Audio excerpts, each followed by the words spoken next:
はいどうも、みっちーです。今日はセロリの筋取りの仕方やおすすめ料理レシピ、保存方法など紹介したいと思います。セロリといえば皆さん思い浮かべるのはセロリスティックですよね。実はこの葉っぱ食べれます。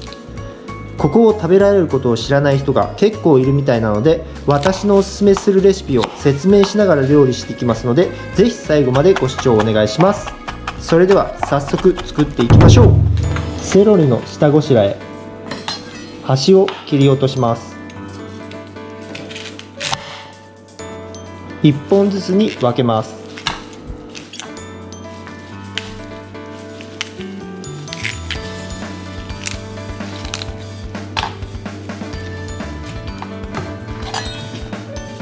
次にセロリの葉と茎の間の節で切り分けます。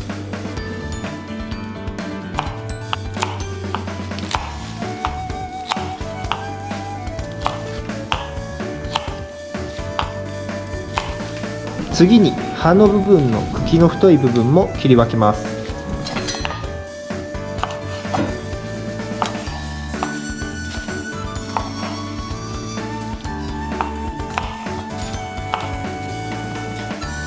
切り分けたらセロリの葉を適当なサイズにカットしておきます。セロリは葉の部分にビタミン B1 や B2 が多く含まれ、その他にも β カロテン、ビタミン C、食物繊維などの栄養も多くあります。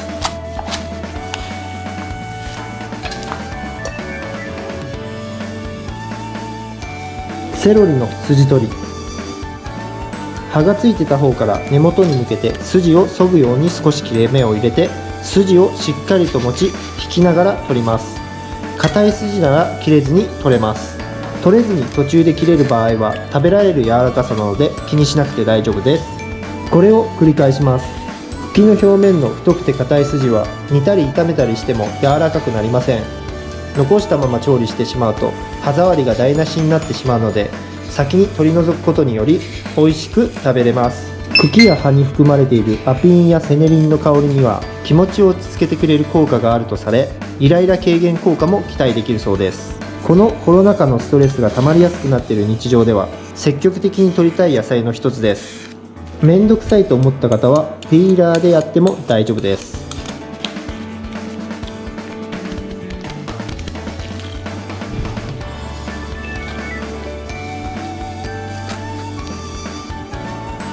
まずは定番のセロリスティックを作ります。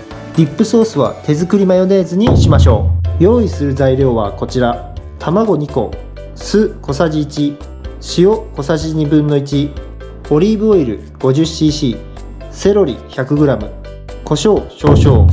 セロリスティックの作り方。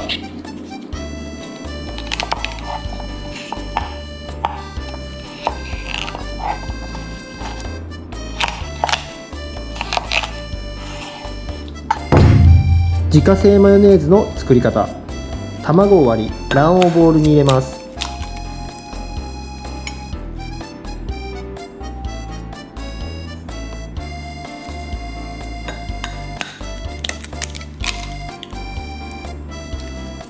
卵白は使わないので醤油をかけて飲んでしまいましょう。うまい。もう一杯。酢小さじ1を入れます。塩小さじ1/2を入れます。胡椒少々入れます。よく混ぜます。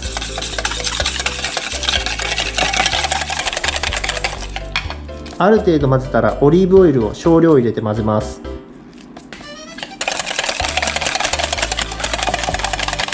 これを5回繰り返します。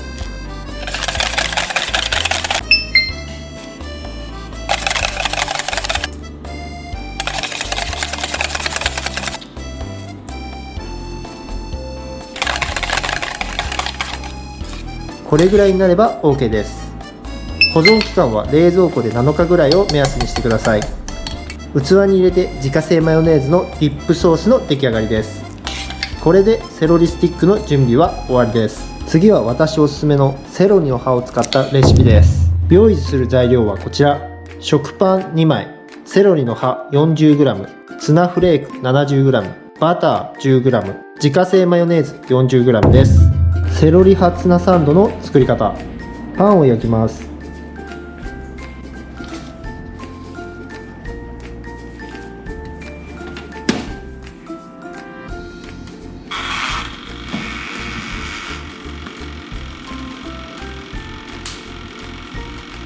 焼いてる間にツナとマヨネーズを和えます。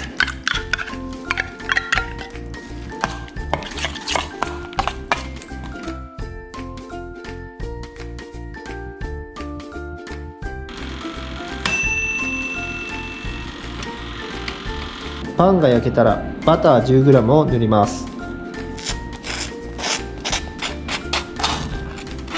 次にツナ、セロリ葉をのせてパンで挟みます。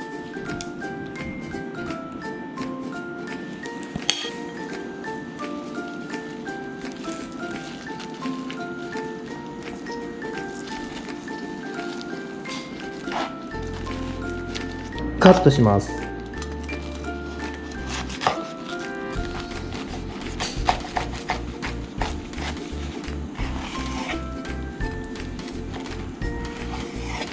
先ほど作ったセロリスティックをお皿に盛り、セロリハツナサンドをのせれば完成です。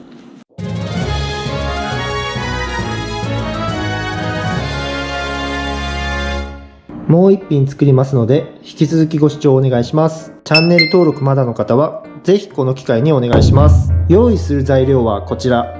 セロリ 20g、水 200cc、ごま油少々、中華だし小さじ1、セロリの葉 3g、卵1個、塩小さじ1/2。セロリスープの作り方。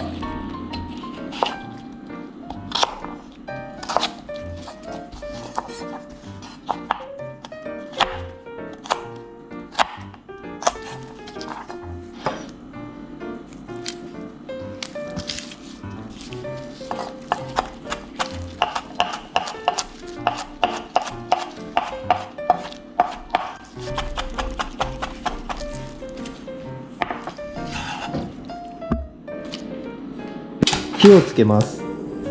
鍋に水 200cc、 中華だし小さじ1、塩小さじ1/2、セロリを入れます。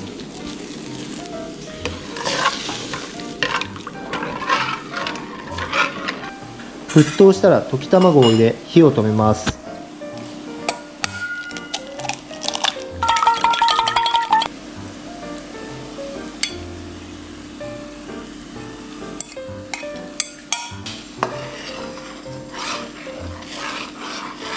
最後にごま油をかけて器に入れます。セロリの葉をかければ完成です。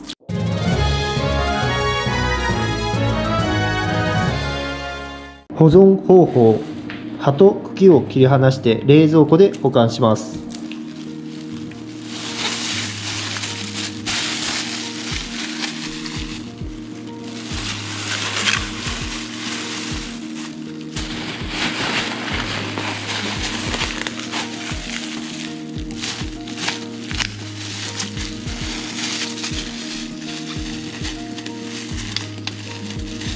可能であれば横にしてしまうのではなく、なるべく野菜が育っていると同じイメージで保管すると鮮度が落ちづらいです。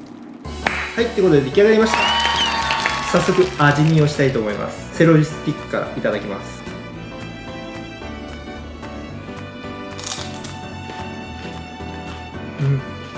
うまっ。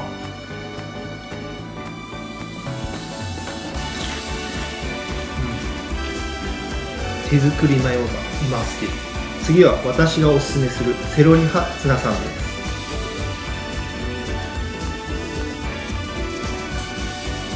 いただきます。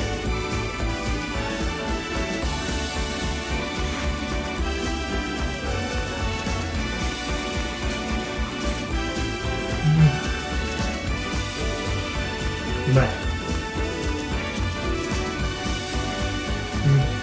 葉っぱの方が香りが強めなんで、セロリ好きな人は絶対食べた方がいい。次、セロリスープいただきます。